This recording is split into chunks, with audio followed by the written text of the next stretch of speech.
Every fall, American fields roar with green and yellow giants swallowing corn by the ton. But the machine that started it all wasn't born in Iowa. It was forged in the workshops of Germany, Denmark, Austria, and a tiny English town you've never heard of. These European forage harvesters chopped their way through farming history, then quietly vanished from American memory. Some became legends. One shares its name with a monster.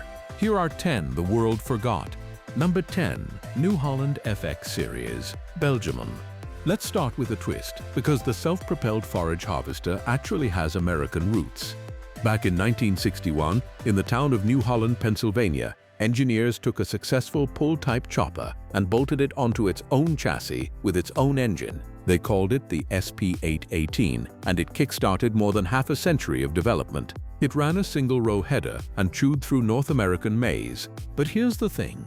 Over the decades, New Holland's forage soul crossed the Atlantic and became thoroughly European. Through the 1970s and 1980s, machines like the 1880, the 1900, and the flagship 2405 became part of forager folklore across Ireland and Britain, gleaming yellow beasts with a clatter of tractors chasing behind them. Then, in 1995, came the machine most people picture when they hear New Holland Forager, the FX series. It looked radically different, with a deep wraparound windscreen and a radially mounted blower to hurl the crop up the spout. The FX375 arrived with an Iveco engine, the FX58 with Caterpillar power in 1998, and the range eventually topped out with the Cat-powered FX60. These machines introduced clever touches like hydraulically driven feed rollers and the Hydrolock chop adjustment system. Today, that lineage lives on in the FR Forage Cruiser, a full-model European-developed range running from 544 up to 911 horsepower, powered by FPT Industrial Cursor and V20 engines. It's still sold in North America, but here's the forgotten part. In American fields, the New Holland Forager is almost invisible, buried under the sheer dominance of John Deere. Most U.S. farmers can picture a yellow New Holland combine or baler in a heartbeat, but the Forager that shares that badge and its transatlantic story has slipped clean out of memory. An American invention that grew up in Europe and came home a stranger. Number 9. Kidd Double Chop, United Kingdom. Now to that tiny English town. In 1959, an engineer named Archie Kidd set up shop in Devizes, Wiltshire.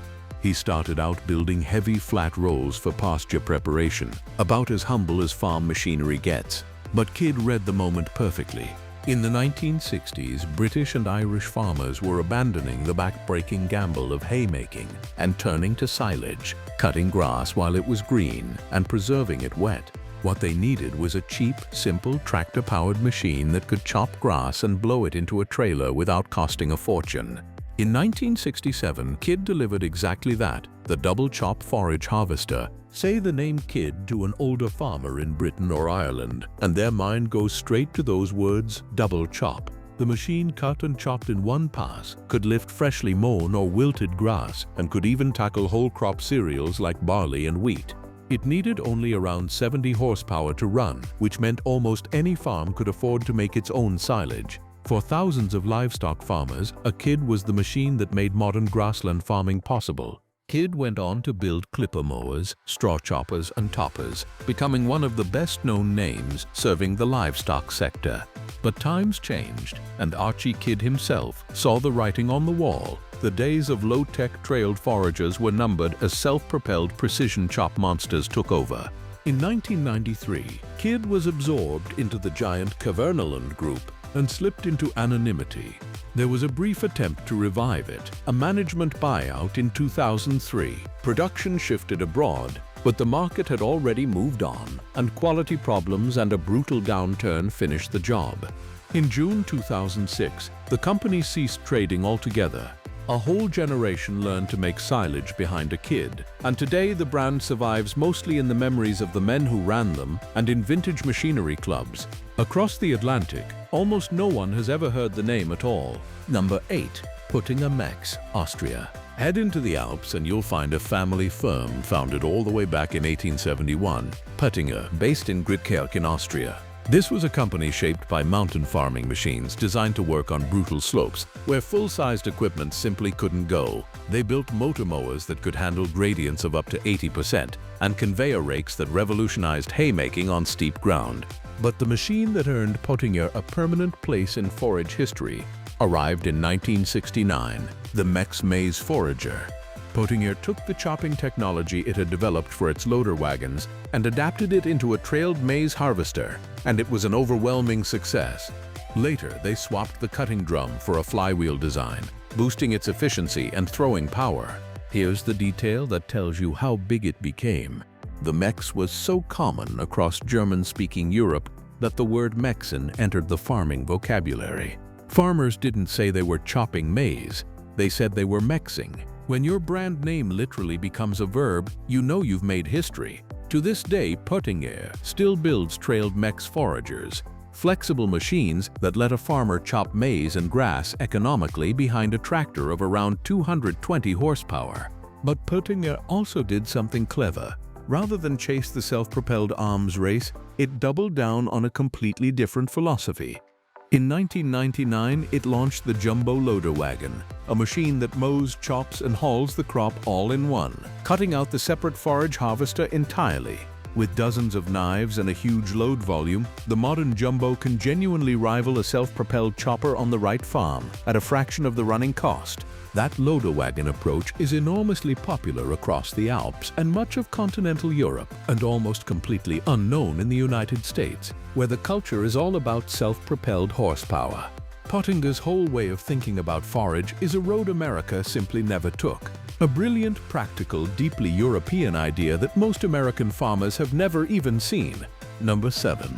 JF-Stoll. Denmark is a tiny country, but it punched astonishingly above its weight in forage engineering. Our first Danish entry is JF, which joined the forage harvester business in 1960 with a distinctive side-mounted machine. What set JF apart was the design of its chopping mechanism. While rivals leaned on flywheels and drums, JF became known for its precision chop machines, built around a characteristic upward-cutting, multi-knife cylinder. It was a genuinely different engineering solution to the same problem. How do you slice grass and maize into short, uniform, well-preserved pieces? And it earned JF a loyal following among farmers and contractors who wanted a proper trailed precision chop forager. For decades, JF offered a full range of these machines. And as the market thinned out and rivals dropped their trailed foragers one by one, JF kept going, offering multiple models when most competitors had quit the segment entirely. If you wanted to own your own trailed precision chop harvester rather than hire a self-propelled contractor, JF was one of the very few names left standing. But the same forces that swallowed the other independents caught up with JF too. The company hit financial trouble, and it was rescued by the Danish farmer cooperative DLG, which merged its hay and forage operations into another Danish manufacturer, Kongsgilde, under the name JF-Stoll in 2011. The idea was to build a balanced, full-line forage portfolio. It still wasn't enough. Kongsgilde continued to struggle, and in 2017, the whole grass and forage business, JF's technology included, was acquired by CNH Industrial, the parent company of New Holland and Case IH. So the distinctive Danish design didn't die. It was quietly absorbed into a global giant.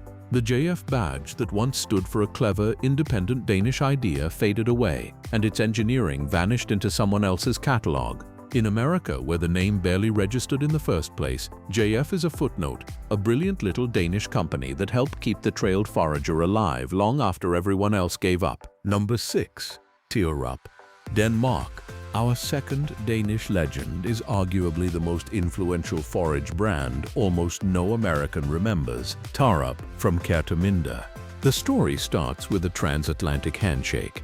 In 1956, the Danish firm Maskinfabriken Taarup negotiated a license with John Deere & Company to produce a novel forage harvester design in Europe. On the 15th of June 1957, the very first Taarup forage harvester was tested on a lucerne field at the Havringer estate outside Kerteminde. After some fine-tuning, it went into production, and it exploded. The trailed S1100 and the larger S1500 revolutionized Danish agriculture, Exports began almost immediately in 1958. The numbers are staggering. Taarup's turnover reportedly leapt from around 4 million Danish krone to 24 million in just 2 years. A company that had mainly served Danish farmers became a global exporter, shipping machines to every corner of the world. The forage harvester remained Taarup's dominant product for more than 45 years, and Taarup didn't stop at choppers. In 1968, it introduced its first disc mower, the TS1650. Then in 1974, it did something that changed haymaking forever. It became the first manufacturer to combine a disc mower with a conditioner in a single machine. The mower conditioner concept, which cuts and crimps the crop in one pass to speed up drying, was essentially born at Taarup. In 1984, the company added the first mower conditioner with a swath belt. But the forager that started it all had a finite life. The very last Taarup forage harvester rolled out in 2005. And it was sold to Falskjøpet in Norway, the quiet end of a 48-year run. By then, Taarup had already been swallowed up. It was acquired by Norway's Kvaernerland Group in 1993, and Kvaernerland itself was bought by the Japanese giant Kubota in 2012. So the trail runs from a John Deere license to a Danish workshop, to a global brand, to absorption and disappearance.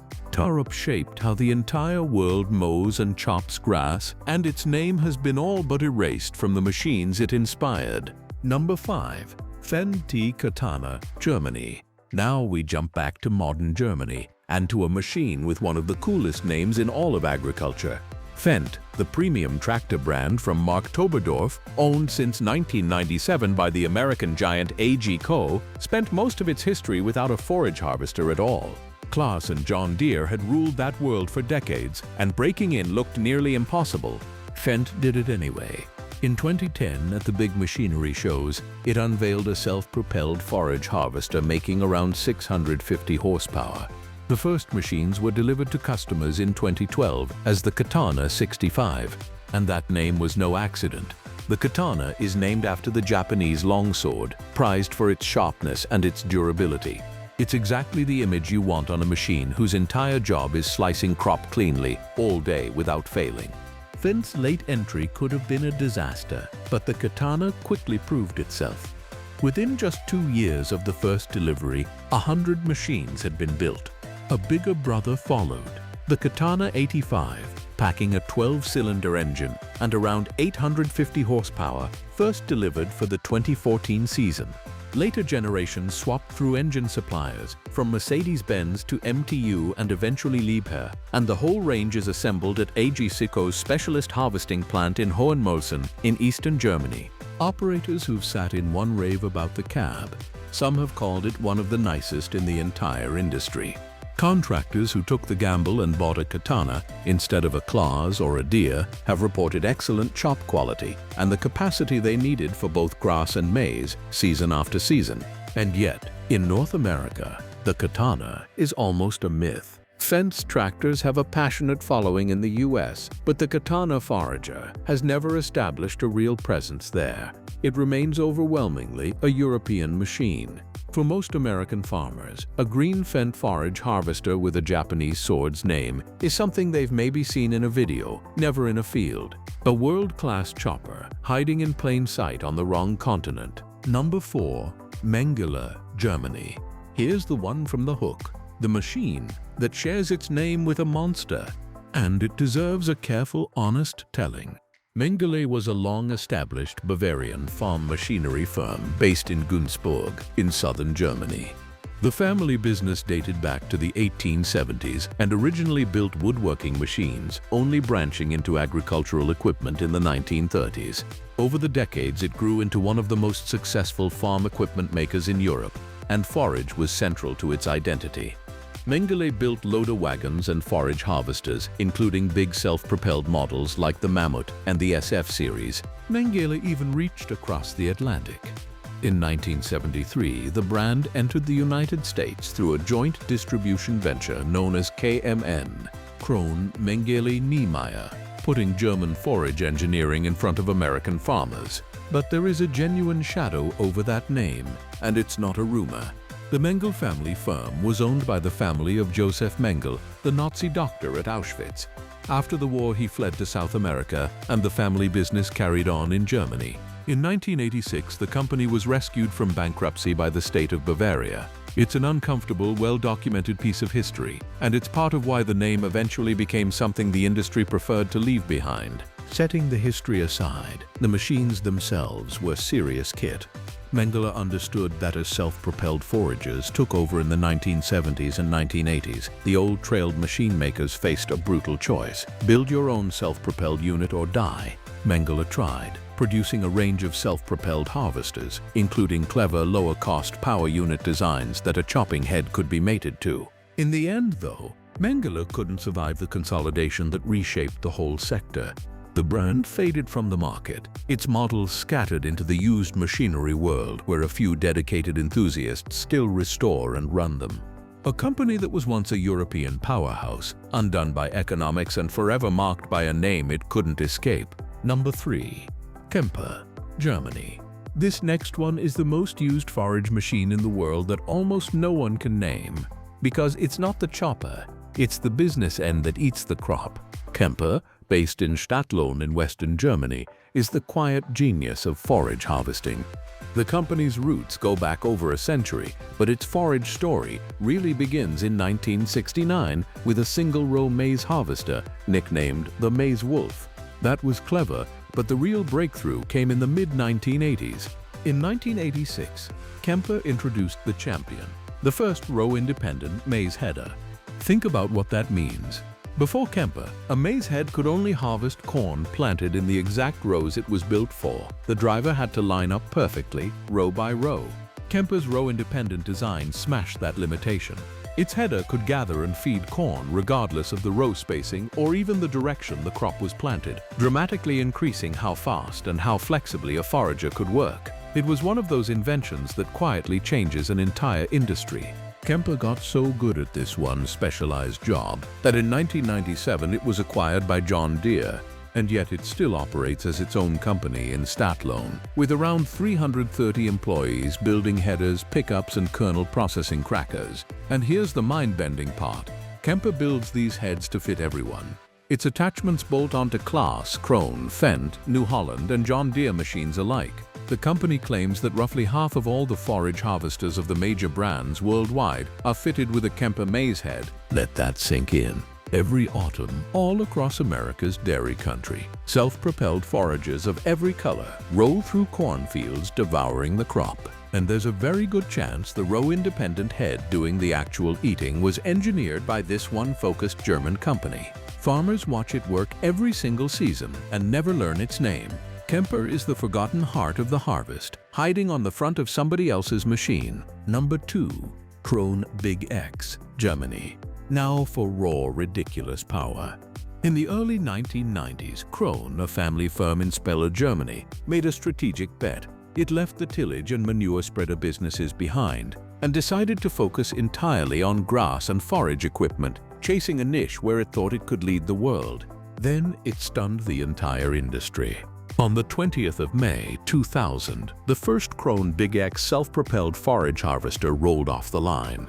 When Krone developed the BiG X, engine power had outstripped even the biggest tractors of the 1990s, and Krone set out to build something in a class of its own, a 40-kilometer-per-hour high-speed machine with monstrous power and hydrostatic drive on all four wheels.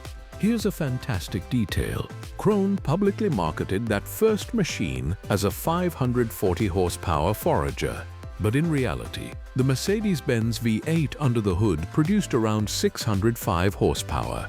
Krone deliberately understated the number, worried that farmers back in 2000 would think a 600-plus horsepower chopper was absurdly oversized. It was ahead of its time, and Krone knew it. When full commercial production began for the 2003 season, there were two models, the BiG X V8 at 605 horsepower and the BiG X V12 at a colossal 780 horsepower, at a time when a 200 horsepower tractor was considered mighty. North America got its first taste in 2004, when a machine was bought by Colin Robson of Lake Arthur, New Mexico. Krone had aimed to capture around 20% of the global forage harvester market, and by its founder's own account, it did. Over 5,300 BiG X machines have been built, and the range just kept climbing. Today, the flagship BiG X 1180 produces 1,156 horsepower from a 12-cylinder Liebherr engine, making it, quite simply, the most powerful forage harvester in the world. It's a genuine engineering giant, and while it does sell in the US, its wild story, the hidden horsepower, the leap from nothing to world beater in a single generation, is something most American farmers have never heard. Number 1. Claas Jaguar, Germany. And at number 1, the machine that didn't just survive, it conquered, the Claas Jaguar from Haaswinkel, Germany. In the late 1960s, maize cultivation was booming across Europe, and the trailed and mounted forage harvesters of the day were running out of capacity. Claas saw the opportunity, and in June 1973, it began building a high-performance self-propelled forage harvester, the Jaguar 60 SF. It combined proven parts from Claas's trailed forager and its combine harvesters, carried a 120 horsepower engine mounted on the machine, and made lane chopping through maize dramatically faster and more agile. Just 33 were built in that first production year, a modest, almost quiet beginning for what was about to happen. Because from there, the Jaguar simply took over the world. The milestones read like a victory lap. The 10,000th Jaguar built in 1994, the 20,000th in 2004, the 30,000th in 2011, displayed at the Agritechnica show in a special black livery, and the 40,000th in 2019, shown off in Paris. The all-new Jaguar 800 series in 1994 pushed Claas into a whole new tier of performance and cemented its technological leadership. The Jaguar became, and remains, the best-selling self-propelled forage harvester on the planet, the most common silage harvester in the world. In parts of Europe, its dominance was total. Around 60% of the foragers sold in Ireland in the early 2000s were Claas Jaguars. Today, the range runs all the way up to the Jaguar 1000 series, the most powerful Claas forager ever, at up to 1,110 horsepower, with the 990 model available on rubber TerraTrack crawler tracks, producing up to 925 horsepower. In 2023, the Jaguar celebrated its 50th birthday with more than 45,000 machines built. And here's the beautiful irony for an American audience. Unlike almost every other machine on this list, the Jaguar did make it in America. Claas of America, based in Omaha, Nebraska, sells them, and you'll see them chopping in US fields. But how many of the farmers running one, or standing next to one, know its full story? That it's a German machine, born in 1973, that quietly beat everyone, including the American giants at their own game. The most successful forage harvester in history, and its half-century of dominance, is the biggest forgotten story of them all. If you ran any of these machines, or your family did, drop the model in the comments. I'd love to hear the stories. And if you enjoyed digging into this forgotten history, hit subscribe, because there's a lot more where this came from.